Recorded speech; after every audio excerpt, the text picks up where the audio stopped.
Bom dia a todos, estamos iniciando nossa gravação. Eu vou passar o podcast dos meninos lá, que está faltando. Eu vou colocar aqui pelo meu celular para a gente ouvir.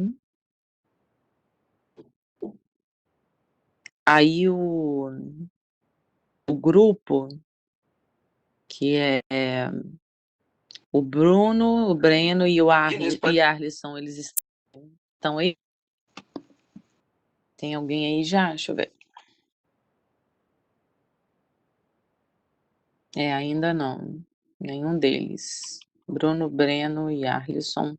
Enfim, mas aí eu vou passar assim mesmo, porque para a gente encerrar esse processo de apresentação de trabalho, né? Senão fica estendendo muito também.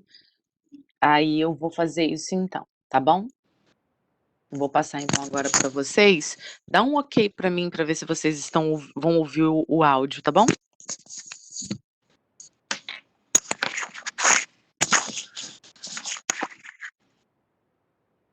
Podcast, eu, Bruno Santiago, Breno Efgen e Arlisson Ribeiro vamos falar sobre a teoria da evolução de Charles Darwin e Lamarck, e assim a gente vai explicar o porquê as duas teorias são as mais comentadas dentro do campo da evolução na biologia. E começando por Darwin, ele falava sobre a teoria da seleção natural, onde os seres mais aptos ao ambiente ganhavam a vantagem e sobreviviam. Um exemplo são os leões.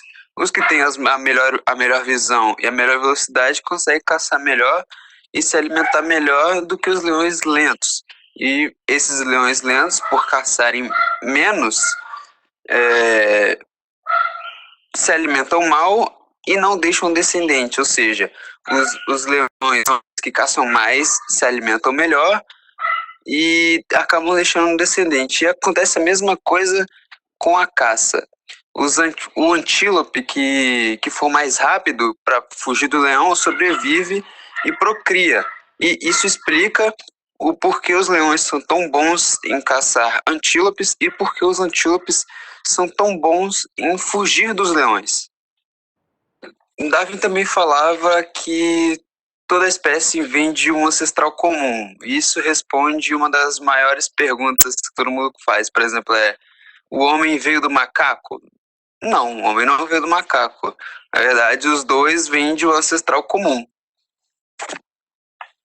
A gente pode pegar, por exemplo, também o olho de coruja, né? Que é a maior borboleta do Brasil, que pode chegar até 18 centímetros de envergadura. A asa dela é como se fosse uma coruja mesmo, né? E o predador que passa por ela vai ver que é uma coruja, né?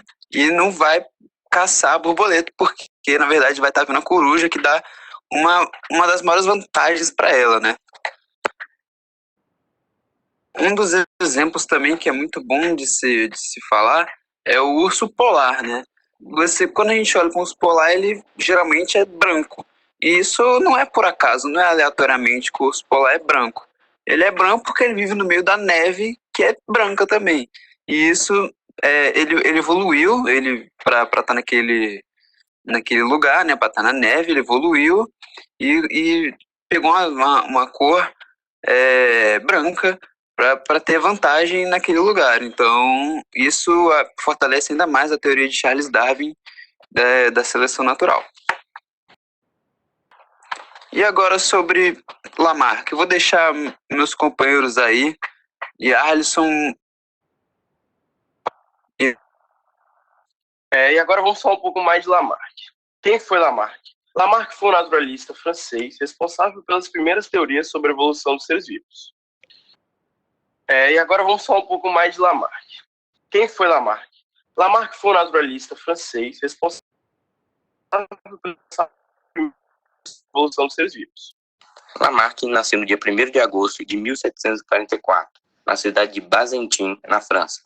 Ele faleceu em 28 de dezembro de 1829. Infelizmente, ele não obteve o reconhecimento de suas ideias. E entre suas ideias evolucionistas Lamarck considerava que a evolução dos seres vivos ocorria em decorrência das pressões do ambiente. Segundo ele, os organismos reagiam às mudanças do ambiente e as modificações originadas eram transmitidas aos descendentes. Lamarck ele foi o primeiro a propor uma teoria científica. Essa teoria foi publicada em 1809, no livro Filosofia Zoológica. Ele dizia nesse livro que as formas de vida mais simples surgem a partir da matéria inanimada, por geração espontânea, e progridem em um estágio de maior complexidade e perfeição. Em sua teoria, Lamarck sustentou que a progressão dos organismos era guiada pelo meio ambiente, ou seja, se o meio ambiente sofre modificações, os organismos procuram adaptar-se a ele. Nesse processo de adaptação, um ou mais órgãos são usados mais do que os outros. O uso ou desuso de diferentes órgãos alterariam características do corpo, e essas características seriam transmitidas. Assim, ao longo do tempo, os organismos se modificariam, podendo dar origem a novas espécies. Segundo Lamarck, o princípio evolutivo estaria baseado em duas leis fundamentais.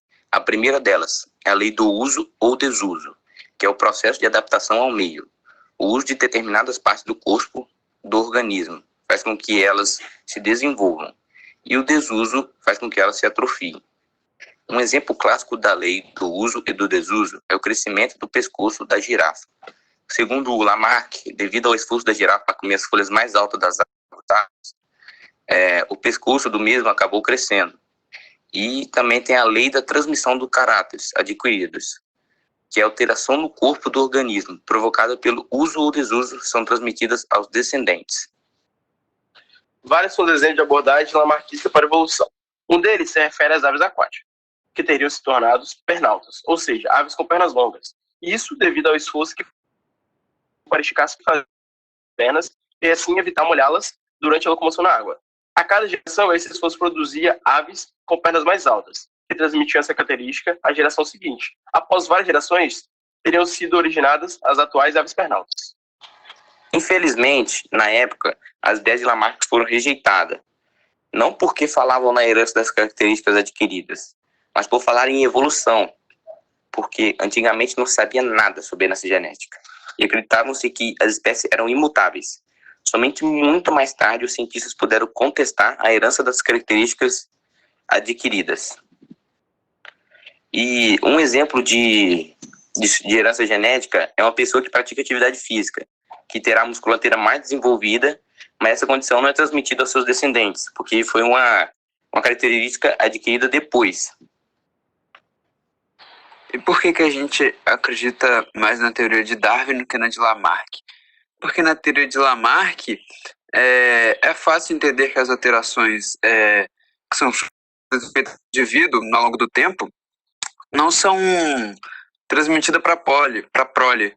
Por exemplo, se a gente tiver um órgão amputado, os nossos filhos, quando nascer, vão ter esse órgão e não vai nascer sem esse órgão. Então, essa é uma falha que está na teoria de Lamarck. Por isso a gente acredita melhor, a teoria de Darwin é mais convincente. Então foi isso aí, meu povo, mais um podcast de biologia. Ficou muito bom, não ficou? Fala aí, Arte, meu colega. É isso aí, Breno, gostei muito de participar desse trabalho. Falamos um pouco sobre Darwin, um pouco sobre as teorias de Lamarck. Gostei muito de participar, esse trio maravilhoso aqui. Então é isso aí, galera, valeu. Agora com o Brunei, tchau. Isso aí mesmo, rapaziada. Foi um trabalho muito divertido, muito prazeroso de ser feito. E é isso aí, valeu e até a próxima. Deu pra ouvir, né, gente? Todo mundo ouviu direitinho? Dá o feedback aí pra mim. Beleza, então tá bom. Eu acho que ninguém chegou ainda, né? Do grupo. Bruno, Breno e Arlisson. Ninguém. Eu já dei o feedback para eles, mas já que a gente tá passando e, enfim, vou comentar algumas coisas. O Bruno, ele... Vou pegar no geral primeiro. ficou assim muito bacana a forma como eles fizeram, inclusive eles postaram no YouTube, fácil acesso para todo mundo, né? Só o acesso com link é super tranquilo de fazer. Colocaram uma capa bonitinha, né? Que não dá para vocês verem, mas a capa ficou bacana, com a fotinha dos três. Fizeram como se fosse um programa de rádio, ficou bem legal, apesar de um pouco a característica de lido, né? Eles não diversificaram muito. Essa conversa não ficou leve, a conversa, só mais no finalzinho que eles falam, é meu parceiro, meu irmão e tal, mas de resto não ficou assim como um bate-papo, ficou como um assunto um pouco lido, mas deu para entender direitinho todas as falas, né? A imagem ficou bacaninha também. Aí lembra sempre que eu falo, né, o importante é o conteúdo, e aí o que eu tô pesando agora é o conteúdo. Foi pedido para que fosse falado desde a formação da Terra até a parte do neodarwinismo, das mutações, e eles não falaram isso, tá? Não citaram a formação da Terra, do universo, a panspermia, porque lembra que eu falei assim, poderia citar, né, e enfatizar maior um determinado assunto. Então eles poderiam ter falado da evolução na maior parte do vídeo, mas eles deveriam ter citado desde o início, então eles não cumpriram com esse quesito. Teve uma fala também do Bruno, que ele falou que o urso polar é branco porque vive no meio da neve. E aí, tá certo isso, gente? O urso polar é branco porque vive no meio da neve? O que vocês acham? Pois é, né? Por que ele é branco?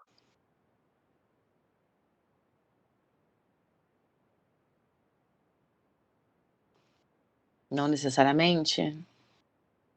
Não tem certeza, Paulo? O gafanhoto é verde porque vive na grama ou vive na grama porque é verde?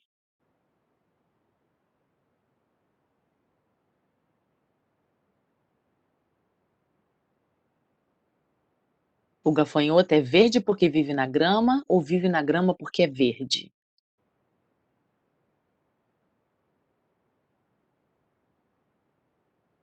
Camufla, vive na grama porque é verde. Isso aí. Acho que o pelo dele é meio translúcido e com a luz do sol. Então, mas aí assim, é a mesma pergunta, a mesma linha de raciocínio da pergunta que eu fiz. O gafanhoto é verde porque vive na grama ou vive na grama porque é verde? Aí vocês colocaram aqui, ó, vive na grama porque é verde. Não verde porque vive na grama, porque dá a ideia de que ele é verde como consequência de viver na grama. É a mesma coisa do urso polar, olha o que ele falou, ele é branco porque vive no meio da neve. Não, ele não é branco porque vive no meio da neve. Ele só consegue viver na neve, naquela região, porque ele é branco. Então, quer dizer, ele, aquela ideia de que, como consequência, parece que foi, né, o ambiente que fez ele mudar. E não, ele tem as características para se viver naquele meio. É a mesma história do cacto. O cacto vive no deserto porque tem espinhos, ou tem espinhos porque vive no deserto?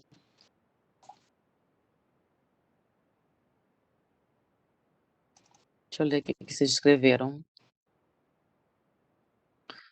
Então, cuidado, não é que ele se adaptou ao ambiente. A melhor frase, Rafael, é que ele é mais bem adaptado.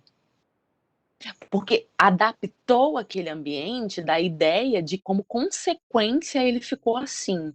E não. As mutações, elas acontecem. E se o indivíduo tem uma determinada mutação, e aquela mutação beneficia ele viver naquele ambiente, eu falo que ele é bem adaptado àquele meio, entende? Ele só tem espinhos né? Ele vive bem no deserto porque ele tem espinho. Lembra que ele nasceu assim, tá? Não foi uma mudança, é uma seleção. Lembra que o que é a seleção natural? A seleção natural, ela tem assim, a gente tem a variabilidade genética. Então a gente tem indivíduos diferentes. Ter indivíduos diferentes beneficia, possibilita que a espécie ela tem a capacidade de viver mais naquele ambiente. Por quê? Porque dentro daquela diversidade pode ter indivíduos mais resistentes. E isso faz com que aquele indivíduo resistente ele sobressaia. É igual aí eles continuaram muito bem. Eles assim que o leão, né? Existem leões que caçam super bem e leões que são mais ou menos. Aqueles leões que caçam super bem, eles vão se alimentar melhor, certo? E se eles têm as melhores estratégias, rapidinho ele está conseguindo pegar a presa dele, o antílope, por exemplo, ele vai conseguir se sobressair, certo? Em contrapartida, o outro leão que não tem boa estratégia para caçar, o que ele vai fazer? Ele não vai se alimentar bem, né? Vai faltar comida. E aí vai ser aquele leão mais magrinho, aquele leão mais franzino, né? E aí talvez aquele leão ele não consiga uma boa prole. Então, por exemplo, ele não vai conseguir ir atrás da leoa e fazer aquela conquista, por exemplo. Porque assim, o que que a fêmea na natureza são as fêmeas que escolhem, vocês sabem, né? A, a nossa espécie que é diferente um pouquinho, né? Mas na natureza, as fêmeas, elas vão escolher quem? Os melhores machos. E o que que significa ser melhor macho? Aquele que tem as melhores características. Por quê? O que que a fêmea vai fazer? Ela tende a escolher aquele que tem as melhores características para sobreviver naquele lugar, porque ela quer que os filhotes dela tenham aquele gene também. Que os filhotes, por exemplo, passarinhos, que eles saibam construir, por exemplo, ninhos.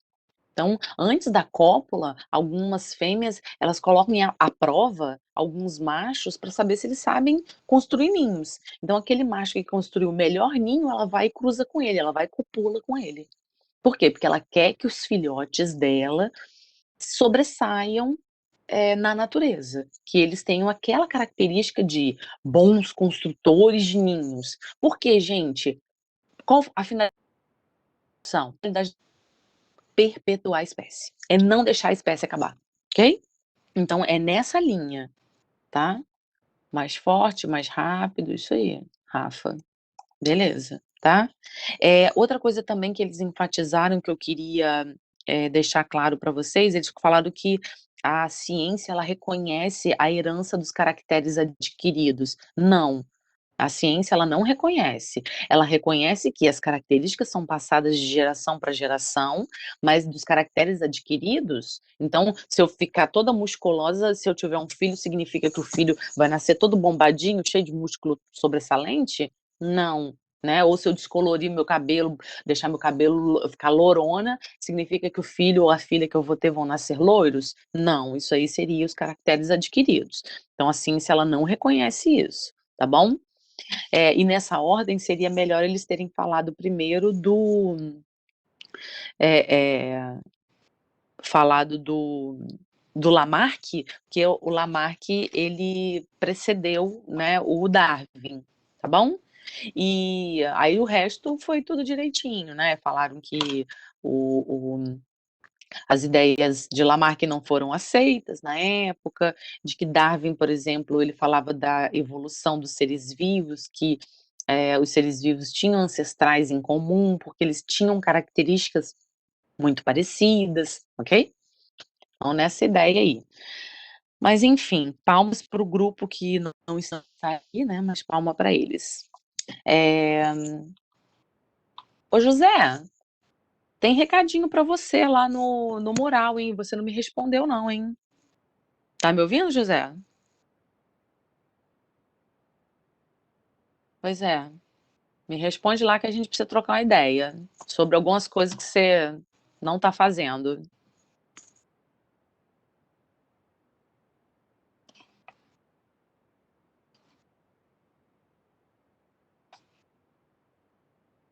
Olha e me responde pra gente alinhar isso aí.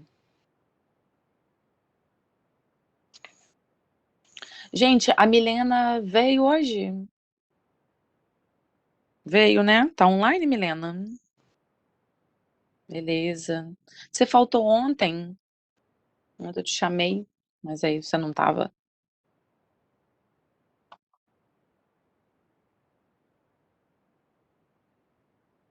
Ah, teve que ir ao médico, né? Tá.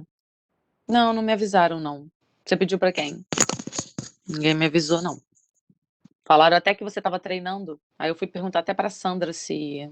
É, a Anne também faltou ontem, que ela era do seu grupo, né? Desculpa, não era do seu grupo, não. É, do grupo, a Anne é do mesmo grupo da Yasmin. É, o grupo da Anne também faltou ontem. Ô, Rutiele, meu bem, você tá na terceira série agora, filha?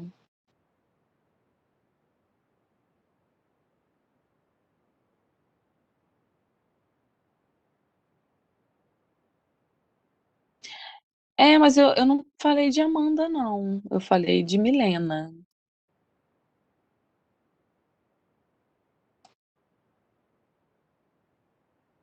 Ontem eu perguntei por que que Milena tinha faltado. Mas só se alguém falou de Amanda, né? Que a Amanda também. A Amanda já tinha apresentado o trabalho. É porque o da Milena, ela já. A Amanda foi do mesmo grupo da Milena, do podcast. Elas já apresentaram. O trabalho da Milena foi outro. Foi uma pesquisa que eu pedi para ela fazer, entendeu? Você conseguiu, Milena, fazer a pesquisa? Conseguiu? Quer compartilhar com a gente? Enquanto eu vou passar abrir aqui o podcast do grupo da Yasmin.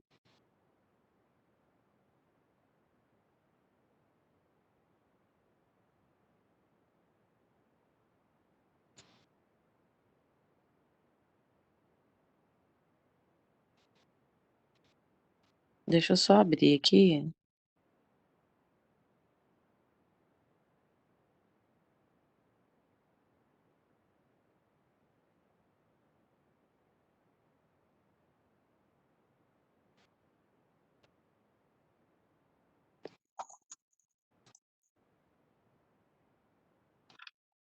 Pode falar agora, pode falar agora. Eu vou tirar meu microfone aqui, aí você fala. Bom dia, professora. Tá me Bom escutando? dia, gata garota. Sim, estamos escutando. Ah, então tá bom. Eu vou falar sobre o processo da camisinha, né, de formação dela, como você me pediu. E muitos sabem que a principal matéria-prima da camisinha é o látex, que é extraído das seringueiras. Mas o látex não chega à fábrica como saiu da floresta. Para ter uma elasticidade maior, ele é filtrado para ficar com 60% de borracha, tipo, aumentar a sua elasticidade, entendeu? E os outros 30% o resto é água. Após chegar à fábrica, o látex ele precisa ganhar mais resistência, e isso que faz o processo de vulcanização. Esse processo ele consiste em adicionar enxofre e algumas outras substâncias químicas ao látex, que ele se submete a altas temperaturas, porque o calor acelera a reação. O terceiro processo, que é a terceira etapa, o preservativo ele vai para o tanque de imersão, que é para ele ganhar a cara de preservativo mesmo, ele é usado um molde. Ele é imerso em um tanque que é cheio de látex, e dali ele vai para uma estufa, seca e passa para outra imersão que reforça a camada. Ainda no molde, ele continua seguindo a linhagem de montagem. Ele primeiro passa por escova rotativa, que aquela que lava mais ou menos e forma a bainha da boca do preservativo, aquele biquinho, deixando pronto para uma grande secagem na estufa. A quinta etapa, que é mais uma etapa, tem o nome de lixiviação, que é uma máquina que mergulha a camisinha ainda no molde, dentro de um tanque cheio de produto químico, que ali elimina as partículas ruins, que pode causar alguma alergia ou desconforto a quem usar. Tem a sexta etapa, que é um jato de água que é apontado para a bainha, que tira o preservativo do molde, lançando a uma esteira. O molde ele volta ao ciclo de lavagem e a camisinha passa por um banho de talco ou amido de milho, que tira a consistência grudante que ela fica. Depois da sua formação, são iniciados os testes, que alguns desses testes são de furo, que passa uma corrente elétrica, que é aplicada sobre a camisinha, e se a energia não correr através dessa superfície, é sinal de que não existe furo. A máquina que faz o teste elétrico, ele joga a camisinha na esteira, que é já enrolada para receber uma gota de lubrificante e ser embalada. Algumas outras amostras são encaminhadas a outros testes obrigatórios, como de inflação de ar, que são para ver até o limite da pressão e o volume, ou um teste líquido. E após isso, ele já é mandado para farmácia, e é isso. Beleza, parabéns, Milena, pela pesquisa. Então, o motivo da pesquisa, o motivo maior, né, é que falar de preservativo, você ficou sem graça de fazer essa pesquisa, Milena? E de falar com a turma? É o que, professora? Pode repetir? Você ficou com vergonha de fazer essa pesquisa e compartilhar com a turma? Não, com vergonha não, porque é uma coisa que normal de se falar. Por favor, né? Por É. favor, né? E é muito interessante, assim, porque eu sempre comparo na época que eu tinha a idade de vocês na escola e era falado sobre preservativo e a gente ficava assim com muita vergonha. Hoje eu sinto assim em vocês meninas uma maior liberdade de se falar, de tirar inclusive dúvidas sobre preservativo, sobre sexo, sobre menstruação. E eu lembro que na época era assim, a gente se sentia muito envergonhada de falar e ver essa liberdade que vocês têm de falar sobre esses temas que até um tempo atrás era considerado tabus, né? Não podia ser falado, uma menina nunca podia fazer uma pesquisa dessa, né? E sabendo que a gente vivencia epidemias no Brasil de HIV e de sífilis, que são doenças sexualmente transmissíveis, e isso poderia ser diminuído se a gente utilizasse mais os preservativos, que podem ser comprados, podem ser recebidos gratuitamente nos postos de saúde que são distribuídos, e a gente teria bem menos pessoas contaminadas, né? Porque a gente está falando de saúde pública. E por que camisinha, né? Porque ela é feita de látex, e a gente estava na parte do estudo que a gente estava estudando, a gente está estudando os vegetais, né, o reino plantae, e a gente viu que algumas plantas, elas produzem látex. Aí surge aquela dúvida, látex é o quê? Seiva? Seiva bruta, seiva elaborada? Na verdade, nenhuma das duas, né? São resinas que alguns tipos de plantas produzem, né? Uma delas é a seringueira. Então, quem já foi aí numa mata que tem seringueira, então eles fazem talhos no tronco do vegetal para poder extrair aquele látex. E esse látex oxida, ele facilmente em presença do ar e vira uma borracha, né? Ela fica até escura. E aquela bola ali, não sei se vocês já viram, fica uma bola preta.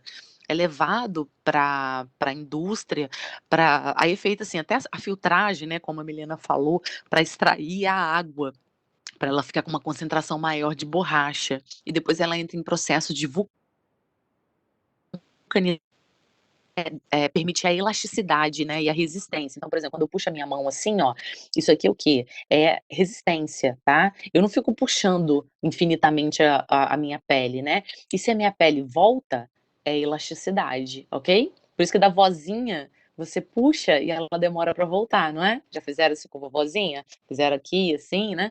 ela demora para voltar. Por quê? Porque ela perdeu a elasticidade. Então, a camisinha ela tem que ter uma elasticidade, porque ela tem que ser anatômica, né, ela tem que ser, por exemplo, no formato do pênis. Lembrando que existem camisinhas femininas, né, e que deveriam ser tão usadas quanto a masculina. Ela é mais cara um pouquinho, mas tem alguns lugares que distribuem gratuitamente, mas, ela também é feita do mesmo material. E lembrando que o látex, esse látex que a gente está falando, ele é de origem vegetal. Há látex que são de origem, do petróleo, tá. Então a matéria-prima é o petróleo. E enfim, você vê que passa por vários processos, né, Milena. Milena comentou também, ó, que passa, a própria agência, tem uma agência que regula, os processos de produção, por exemplo, do preservativo.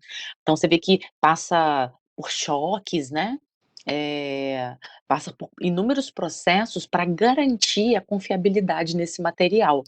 E é colocado lubrificante e inclusive o teste é a gente que faz. Então não adianta nada também a camisinha sair bonitinha da fábrica por todos os testes, né, a Anvisa, o Inmetro, né, testar tudo bonitinho e chega na gente, né, no consumidor final, esse preservativo, ele ficar dentro da carteira. Quem tem, camisinha dentro da carteira?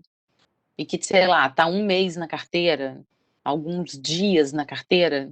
Quem carrega camisinha na carteira? Me fala aí. Escreve aí pra mim, pra eu saber.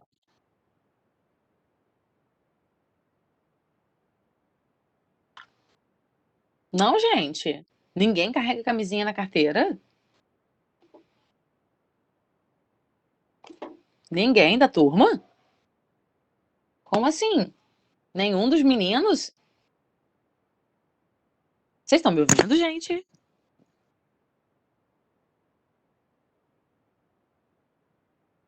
Ah, estão me ouvindo. Então tá bom.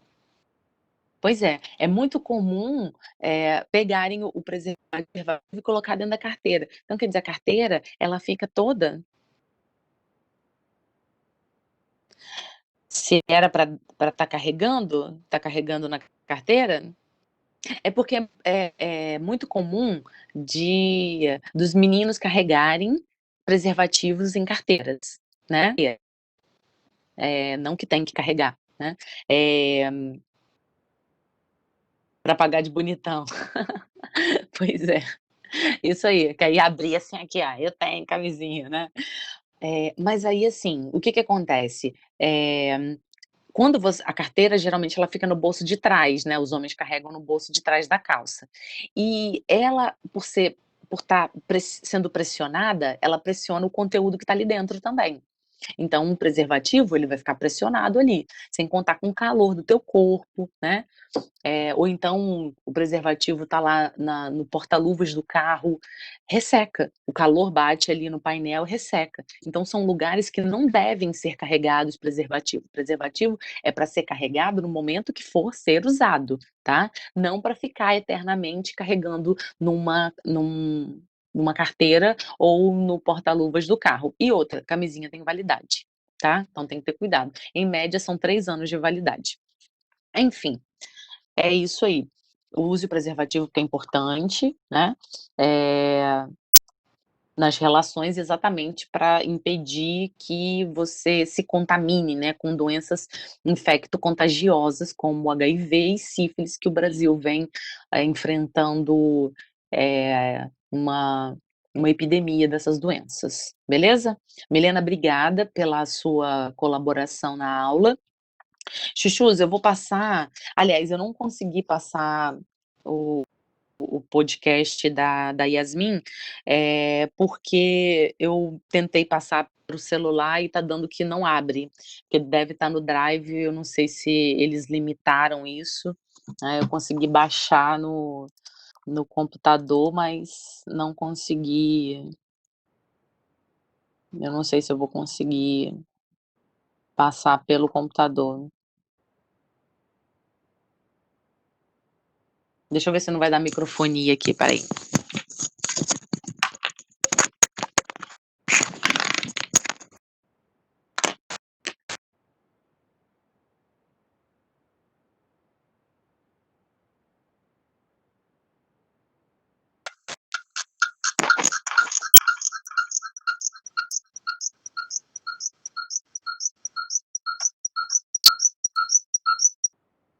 Aí não deu certo, tá bom? Eu vou continuar a aula aqui. Não deu certo eu passar desse jeito. Eu não consegui passar pelo celular, tá bom? Mas enfim. Vou tocar o bonde aqui então.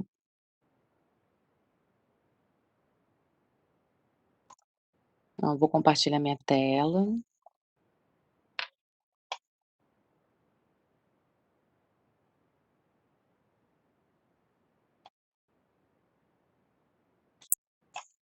Tá aparecendo aí pra vocês? Acho que agora tá, né?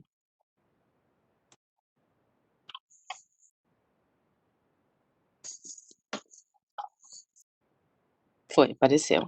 A outra parte aqui não tá querendo abrir. Eu vou esperar um pouquinho. Aí eu vou continuar, a partir dessa aqui. A gente tá falando agora dos tipos de caules, tá? Então, existem, assim, caules que são subterrâneos, né? Tem caules que são terrestres, tem caules que são aéreos, tem caules aquáticos, beleza? E aí, aqui tá falando de um tipo. Deixa eu ver quem que tá me mandando mensagem aqui.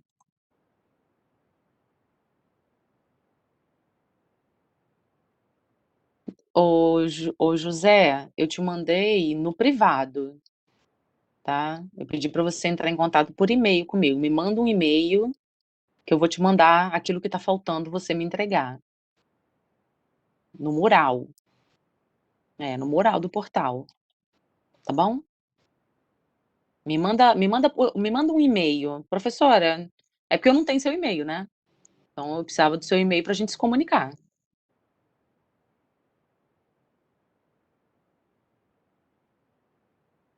Então, mas me manda um e-mail. Me manda um e-mail que eu não posso parar a aula agora não, porque para atender exclusivamente você, né. Aí eu vou atender pelo e-mail, tá bom? Que aí eu alinho direitinho com você. Pode ser?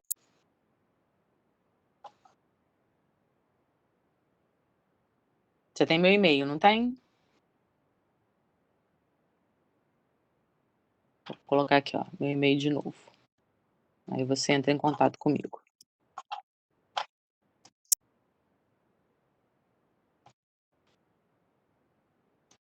Então tá bom.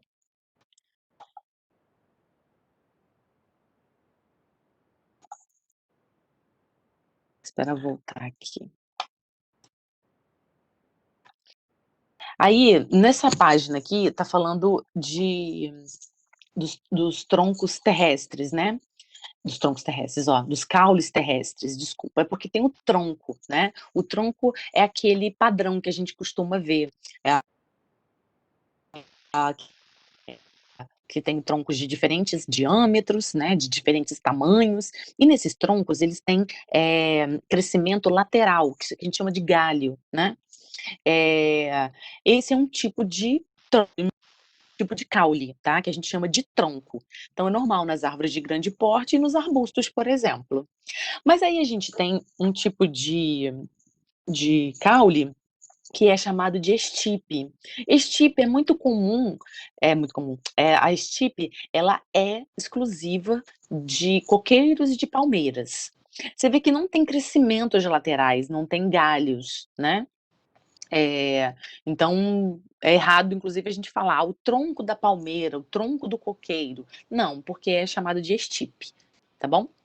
E aí a gente tem outro que é chamado de colmo, né? O colmo é esse que você está vendo. Ainda tá vendo, gente? Ou não? Ou não para mim que tá vendo, que tá aparecendo. Deixa eu parar aqui que eu vou compartilhar de novo.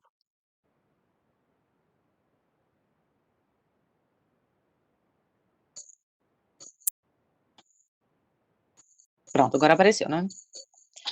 E aqui a gente tem o colmo. O colmo, ele não tem esse crescimento secundário, né? Ele não tem um engrossamento, eh, né, a ponto de ficar do tamanho de um tronco, por exemplo, e nem crescimentos laterais, galhos laterais, né? A gente tem aqui os nós, né? Então ele tem marcações, né? É muito comum na cana de açúcar e no bambu. Então, em cada nozinho desse aqui, vai ter um crescimento foliar. Então, se crescer aqui, não vão crescer galhos, por exemplo, vão crescer o quê? Folhas, tá? Então, em cada nozinho desse vai crescer folhas. E aí a gente tem os caules, que são, por exemplo, trepadores, né? Que são caules que aí eles são divididos, né? A gente tem os volúveis e os sarmentosos. O caule volúvel é esse aqui que é bem comum em algumas trepadeiras, né? Aqui, por exemplo, essa plantinha que faz a cerveja, né? Que é o lúpulo. E ele tem essas estruturazinhas aqui que são para enrolar, para ajudar ele na fixação. E os sarmentosos, a estrutura também comum de trepadeiras, elas têm essa diferenciação aqui no seu tronco, que é chamado de gavinha. A gavinha, ela é toda enroladinha desse jeito aqui, que é para ajudar na expansão do crescimento desse vegetal. Então, aonde que você vê gavinha? No chuchu, na uva, né?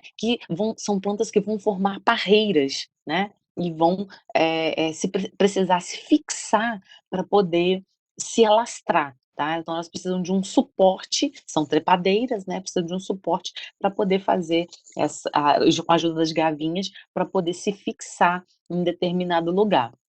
Beleza, gente? Dá um ok para mim, ver se tá tudo bem. E a gente tem os caules rastejantes. Os caules rastejantes são esses aqui, ó, tipo do morango, né? Eu fui numa plantação de morango outro dia, muito fofa, tanto que, assim, eles colocam, aqui na região das montanhas, eles colocam o plástico, ele cresce em cima do plástico, primeiro para o morango não ficar em contato direto com a terra, porque contaminaria o fruto. Na verdade, é um fruto múltiplo, né? Cada bolinha dessa do morango, a gente chama de fruto. E dentro tem a semente. Então ele não é um fruto verdadeiro, né. Eh, e e são caules então, o pezinho do morango são caules de crescimento, então, horizontal no solo. Esse conhecido também como estolho ou estolão, tá. E nele dá, raízes adventícias, raízes que vão se alastrando, né, crescendo aí. Exemplo aqui, né, ó, esse da imagem. Caules subterrâneos, né, caules subterrâneos, a gente utiliza bastante, como por exemplo, a bananeira, né, a bananeira, aquilo que a gente vê na parte de fora é um falso caule, que na verdade aquilo ali são folhas, tá, são folhas, porque o caule verdadeiro dela tá lá dentro do solo, aí a gente chama de rizoma, né. E esse rizoma, ele vão ter raízes adventícias, né, então é um caule que a partir desse caule vão crescer raízes que se alastram, né. Quem tem esse tipo de caule também, rizomas, né, são as, samambaia, que são as pteridófitas. Tudo bem?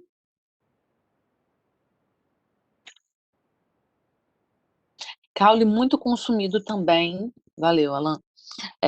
Caule muito consumido também são os dos tubérculos, a gente utiliza bastante, né. Que são a das batatas, né, batata inglesa, batata doce, batata baroa, inhame, né, que são, caules rico em um tipo de parênquima. Que parênquima tem esse tipo de caule?